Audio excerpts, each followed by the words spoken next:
church. Good morning. I am Kate Jones. I'm your district superintendent, and I am delighted to be here today. I thank you so much, Carly, for the generous invitation and also the way in which you lead the people here. This is such a lovely spiritual day, and I am honored to be among you. Before we proclaim the text, let's pause for a moment of prayer.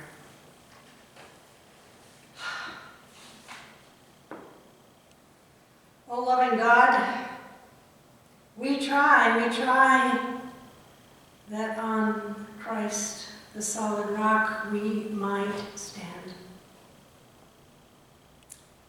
And in this hallowed place, where we now reflect upon your word, may the words of my mouth and the meditations of our hearts be acceptable in your sight, for you are our foundation and you are our salvation. Amen. Amen. So I want to spend a moment talking about the text and then the context.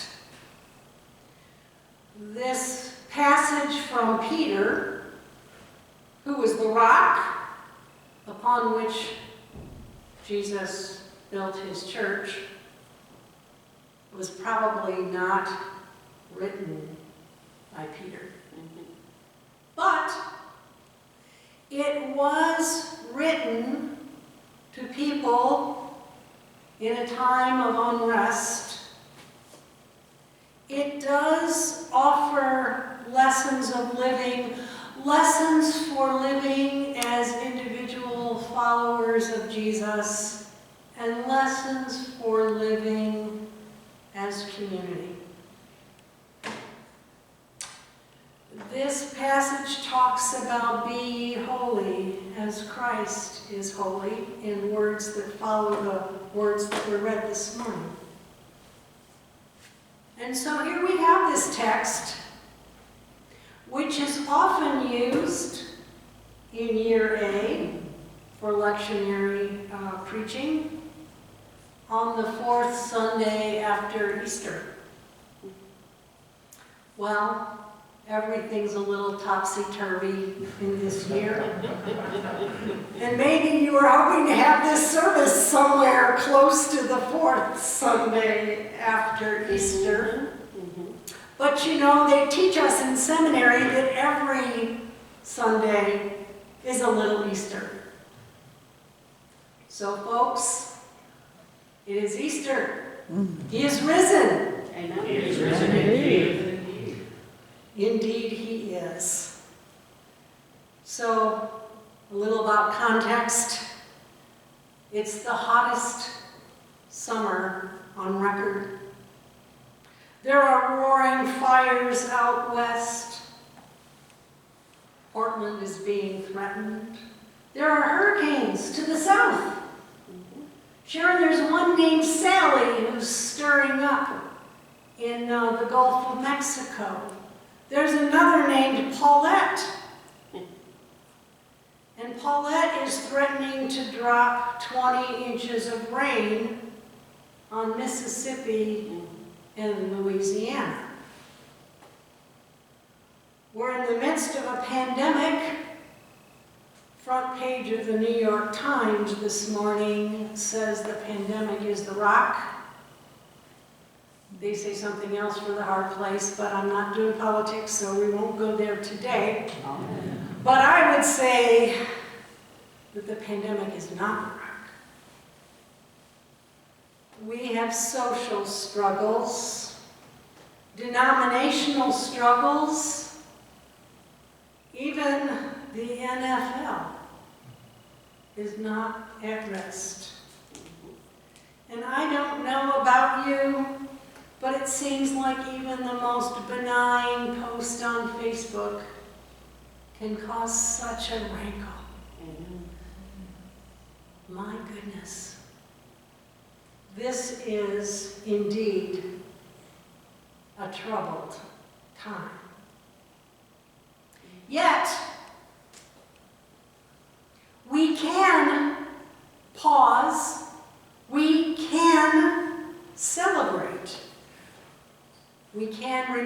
our souls for what is ahead. Yes, we can, and yes, we must.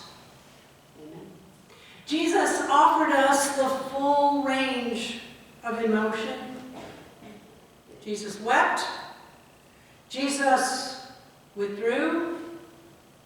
Yet Jesus also celebrated, gave thanks, even allowed someone to wash his feet with precious, precious oils. He invites us to live life fully. And so out of this space, we learn to do that. And we can claim who Jesus is calling us to be. Let this building be a testament to our faith and a place to launch mission. But let this building never be the mission. Amen. Let this building remind us, as you look around, of generosity. Let the bricks and mortar be testament to the work of the living stones. That is you, the church. You are a chosen people, as it's written in Peter. You are a royal priesthood. You are a holy nation.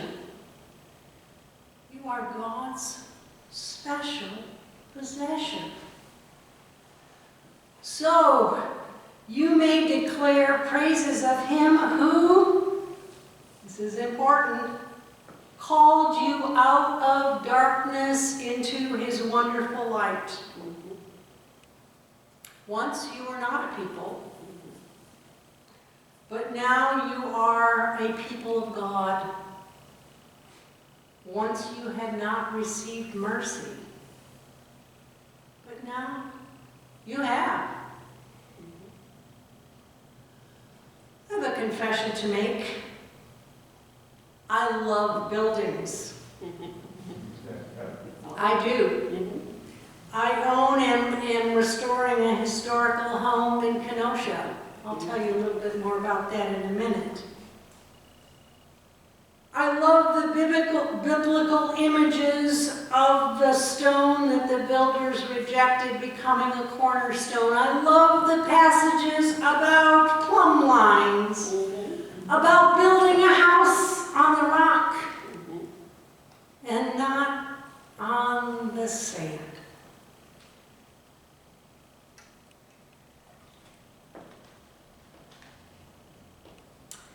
Even Peter was the rock on which Jesus built his church. You know, I took a tour of Biltmore. We've been to Biltmore, this beautiful mansion in western North Carolina near Asheville. The tour I liked was the tour where we got to go up on the roof and check out the roof and look at the structures in the attic, see the open beams and how things were put together. I love that. I love seeing the process of which buildings are made. I love looking at the materials, all of that I love. And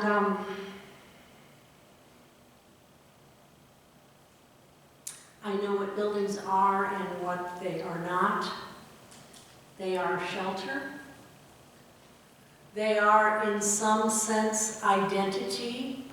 Many churches have, as part of their logo, some architectural feature of their church. When people ask you what church you belong to, you might talk about the building on that street or the one that just did the refurbishing and the remodeling, we have as part of our identity buildings. Not long ago, as you know, if you've been anywhere near the news the last few weeks, while I was on renewal leave, unrest broke out in my hometown.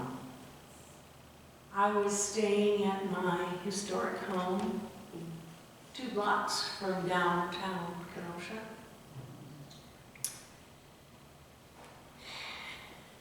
And after a police officer put 7 bullets into the back of a man of color named Jacob Blake, protest broke out. And that protest was followed by riots and looting and the destruction of buildings. And that broke my heart. Amen. But it wasn't the buildings that was the most important. Although buildings are important. It was the things that led to the protest. That continues to be the call and the claim on our lives, even though the buildings themselves are important because they give us shelter, they give us identity, they give us a place from which to do ministry. They remain a tool and not the ministry itself. About a week after the events in Kenosha, I was walking downtown on a hot afternoon with a cooler of Gatorade, offering it to anybody who happened to be about. And people were about. The town was full of people, old people, young people, black people, white people, all kind of people, Kenosha people, who were painting signs of peace on plywood boards that had been nailed up to cover windows. Every window in every business, it seemed, from the lake all the way to I-94 had been plastered in plywood. And we know how precious plywood is these days. Says Pastor Carly told you, the price of building materials has practically tripled during the pandemic. As I started to hand out Gatorade and watch the people painting, I started to cry. There was something beautiful about seeing the signs being painted. Love prevails. Let there be peace on earth. All we need is love. Kenosha strong. All kinds, Black Lives Matter, all kinds of signs of peace and hope. But they were signs painted on plywood, temporary signs. And I told myself, Lord,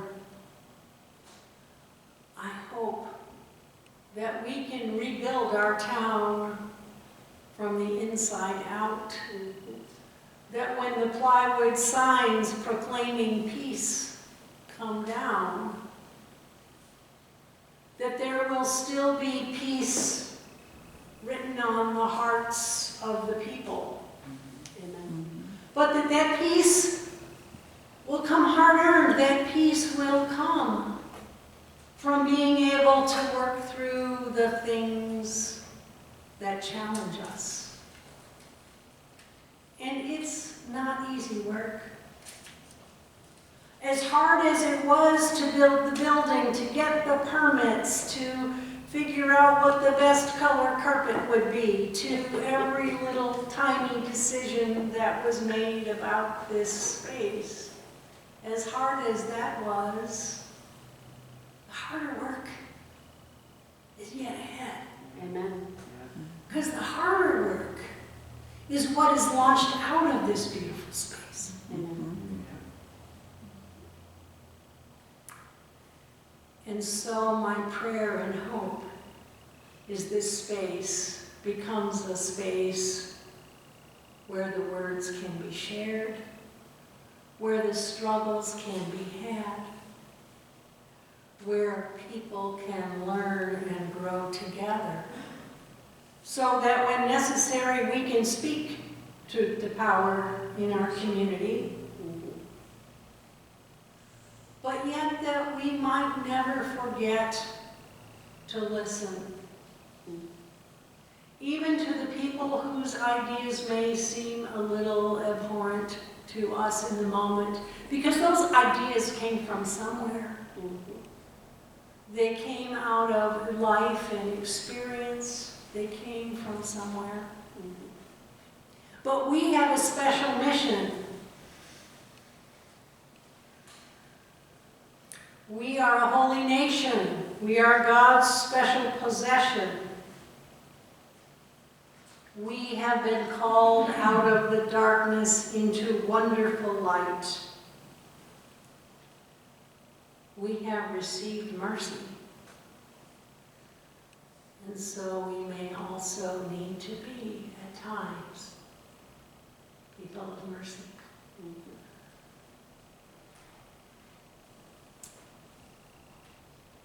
I am so grateful to be in this beautiful space with you on this beautiful day.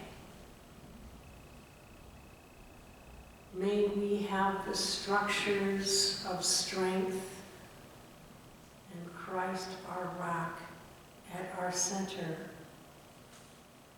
as we go from this place today. May it be so. Amen. Amen.